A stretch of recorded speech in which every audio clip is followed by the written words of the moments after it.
Hello everyone, আসসালামু আলাইকুম। Sufian study পয়েন্টের পক্ষ থেকে সবাইকে শুভেচ্ছা অভিনন্দন। আমরা আজকে পর্বে খুবই গুরুত্বপূর্ণ একটা টপিক নিয়ে আলোচনা করব। এটা কিন্তু পরীক্ষার মধ্যে সবথেকে বেশি থাকে, যে তিনটি সংখ্যার মধ্যে বৃহত্তম সংখ্যা, তিনটি সংখ্যার মধ্যে ক্ষুদ্রতম সংখ্যা, চারটা সংখ্যার মধ্যে বৃহত্তম, চারটা সংখ্যার মধ্যে ক্ষুদ্রতম। তো এখানে আমরা যেটা করবো আজকে, যে তিনটি সংখ্যার মধ্যে বৃহত্তম সংখ্যা নির্ণয়। তুমি যদি বৃহত্তম সংখ্যা পারো তাহলে ক্ষুদ্রতম সংখ্যা খুব ইজিলি পারবা। দেখো, তো এটা করার ক্ষেত্রে তোমাদের যে পয়েন্টটা মাথায় রাখতে হবে, সর্বপ্রথম যে যদি এরকম থাকে এন্ড, দুইটা এন্ড থাকলে এটাকে বলা হয় লজিক্যাল এন্ড। মাথা রাখবে, এটাকে বলা হয় লজিক্যাল এন্ড। আচ্ছা, এখন দেখো, তো আমরা যেহেতু তিনটি সংখ্যার মধ্যে বৃহত্তম সংখ্যা বলছি, তো বৃহত্তম মানে হচ্ছে মাথা রাখবা গ্রেটার দেন। আচ্ছা, তাহলে একটু খেয়াল করো, ধরো আমরা যদি তিনটা সংখ্যা, তো কোন তিনটা সংখ্যা এটা তো আমরা জানি না। আমরা চাইলে পি কিউ আর নিতে পারি, চাইলে এবিসি নিতে পারি, চাইলে তোমার ধরো এক্স ওয়াই জেড নিতে পারি। ধরো আমরা এবিসি নিয়ে করবো। ধরো তিনটা সংখ্যা নিচ্ছে এ বি সি। প্রথম আমরা কি করবো, এ এর সাথে বি এর কম্পেয়ার করবো, তারপর এ এর সাথে সি এর। দেখো, প্রথম এ এর সাথে বি এর কম্পেয়ার করবো, আবার এ এর সাথে সি এর কম্পেয়ার করবো। যদি এটা সত্যি হয় তাহলে এ বড়। আবার কি করবো, আমরা বি এর সাথে এ এর কম্পেয়ার করবো, আবার বি এর সাথে কার কম্পেয়ার করবো, সি এর কম্পেয়ার করবো। যদি এটা সত্যি হয় তাহলে বি বড়, অন্যথায় কে বড়, অন্যথায় সি বড়। মাথায় রাখবো, যদি তিনটা থাকে তুমি দুইটা পর্যন্ত করবা, করার পরে পরেরটা না করলে হবে। যদি চারটা থাকে তুমি তিনটা পর্যন্ত করবা, যদি পাঁচটা থাকে তুমি চারটা পর্যন্ত করবা।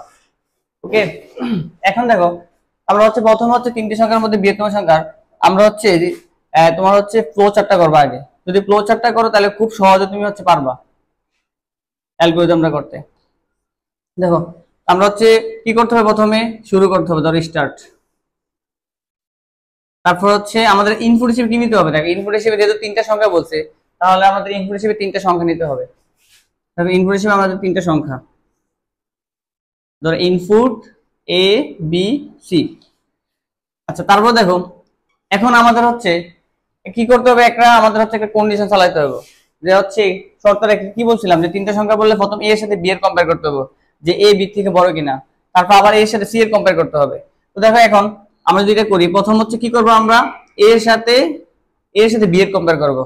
যদি এ বি থেকে বড় হয়, দেখো যদি এ বি থেকে বড় হয়, যদি ইয়েস হয়, প্রথমে আমরা করবো ইয়েস এর পার্ট। যদি সত্যি হয়, খেয়াল করো, যদি সত্যি হয় তারপর কি করতে হবে, প্রথম কি করছি আমরা এর সাথে বি এর কম্পেয়ার, এর সাথে বি এর কম্পেয়ার করছি। যদি এটা সত্যি হয় আগে ইয়েস এর পার্টটা করবা। যদি সত্যি হয় কি করতে হবে, এর সাথে সি এর কম্পেয়ার করতে হবে। ইফ এ গ্রেটার দেন কি সি। দেখো, আর তো কেউ নাই।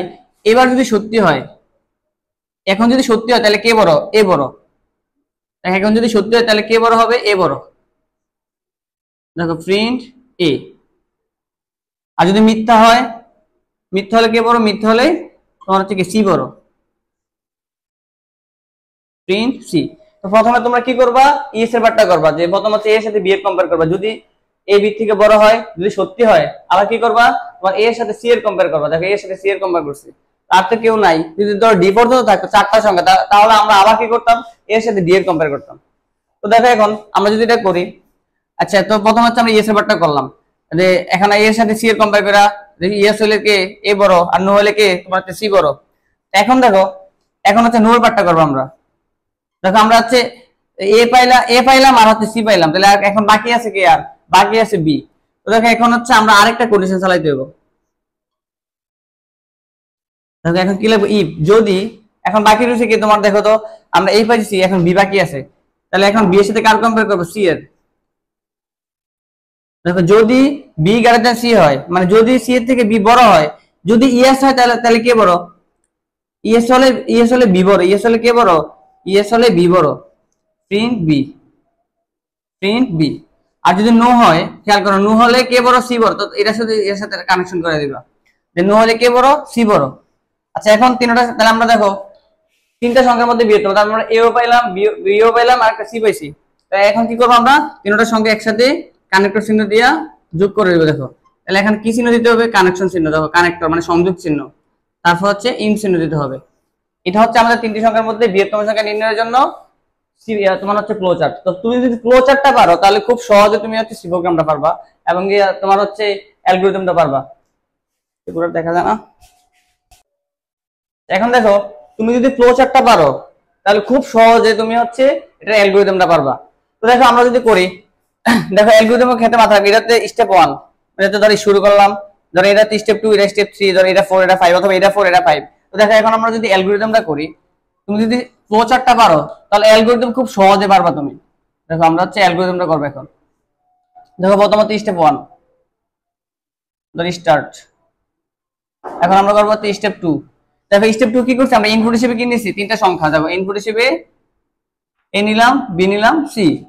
তারপর হচ্ছে স্টেপ 3। দেখো স্টেপ 3 তে কি করছি আমরা, ইফ যদি এ গ্রেটার দেন কি হয়, বি হয়। দেখো এক নাম্বার যদি ইএস হয় তাহলে দেখো 1 2 3 4, তাহলে ইএস হলে কয় নাম্বার, এটা 4 নাম্বার। যদি ইএস হয়, খেয়াল করো, যদি ইএস হলে কত নাম্বার ধাপে যাই, 1 2 3 4। ইএস হলে স্টেপ 4 এ যাই, ইএস হলে স্টেপ 4 এ যাই। আর যদি নো, ধরো এটা ইএস হলে স্টেপ 4, তাহলে এটা কি হবে, স্টেপ 5। তাহলে নো হলে কি হবে, দেখো নো হলে স্টেপ কত, স্টেপ 5 এ যাই। তাহলে খেয়াল করো 3 নাম্বার কি করছি আমরা, দেখো যে ইফ যদি এ গ্রেটার দেন বি হয়, মানে যদি এ বি থেকে বড় হয়, যদি সত্যি হয়, মানে যদি ইয়েস হয়, তাহলে কত নং ধাপে যাই, 4 নং ধাপে যাই। আর যদি মিথ্যা হয় কত নং ধাপে যাই, আমরা 5 নং ধাপে যাই। তো দেখো এখন আমরা হচ্ছে স্টেপ 3, এখন আমরা 4 নং ধাপে যাই। তো স্টেপ 4 এ গেলাম, তো স্টেপ 4 এ কিছু যাই। দেখো স্টেপ 4 এ কি আছে, যে if A greater than C, যদি এ সি থেকে বড় হয়, if A greater than C.